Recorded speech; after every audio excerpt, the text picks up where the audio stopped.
කිසිවෙකුට සමකරන හැකි ලංකාවේ විශාලතම ලැප්ටොප් එකතුව දැන් iMac LK අපෙන්. මෙන්න මේ වගේ නිවුස් එකක් වාර්තා වුණානේ අද දවසේදී කොළඹ 10 පිහිටි ප්‍රධාන පෙළේ පිරිමි පාසලක 19 වයසේ පසු වන ශිෂ්‍යයෙක්ගෙන් පාසලේ ගුරුවරයන් සිව් දෙනෙකු සමග සමීප ඇසුරක් පවත්වා තිබෙනවා. අදාළ ගුරුවරුන්ගේ ස්වාමිපුරුෂයන්ට හොරෙන් ගුරුවරයන් සමග සාමාන්‍යයෙන් නිර්වත් වීඩියෝ ඇමතුම් කියලා කියන්නේ අන්නේව ලබාගෙන තිබෙන බවට වාර්තා වෙනවා. එම විද්‍යාලයේ වර්තමාන ප්‍රධාන ශික්ෂණ නායකයා බවට වාර්තා වෙන මේ පුද්ගලයා අදාළ ඇමතුම් අතරතුර ඔහු විසින්ම ස්ක්‍රීන් රෙකෝඩ් කරන ලද වීඩියෝස් ඔහුගේ දුරකථනයේම ඔහුගේ මිතුරන් විසින් ලීක් කිරීම හේතුවෙන් මෙම තොරතුරු සමාජ මාධ්‍යවල නිකුත් වී ඇති බව තමයි වාර්තා වන්නේ.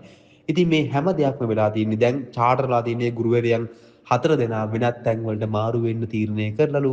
සමහර ගුරුවරියන් එතන ගුරුවරියන් 4 දෙනා අර කසාද බඳපු කට්ටිය ඉන්නේ. ඉතින් ඒගොල්ලෝ ගෙවල් වලින් පට හුට පට ජරමරලු ගහලා එලවලාලු ගමහර කට්ටිය ගෙවල් වල නැල්ලු.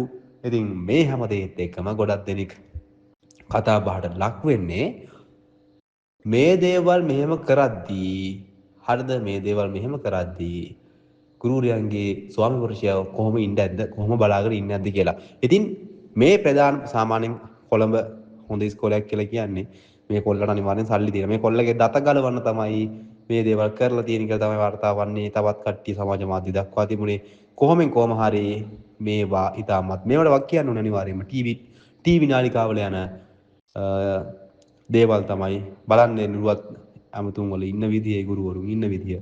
ඉතින් අපේ කාලේ අපේ ටීචර්ලා ඔහොම කතා කරේ නෑ අපිට. මුන්ට මහතුරුත් ඇති. ඉතින් මුන් පොඩි කොල්ලෝ අල්ලගෙන මේ වගේ දේවල් කරනවා කියන්නේ පිස්සු හැදෙනවා. ඉතින් ඔබටත් මේක හිතන අදහස පහතින් දක්වන්න අමතක කරන්න එපා. කිසිවෙකුට සමකරන හැකි ලංකාවේ විශාලතම ලැප්ටොප් එකතුව දැන් iMac LK අපෙන්.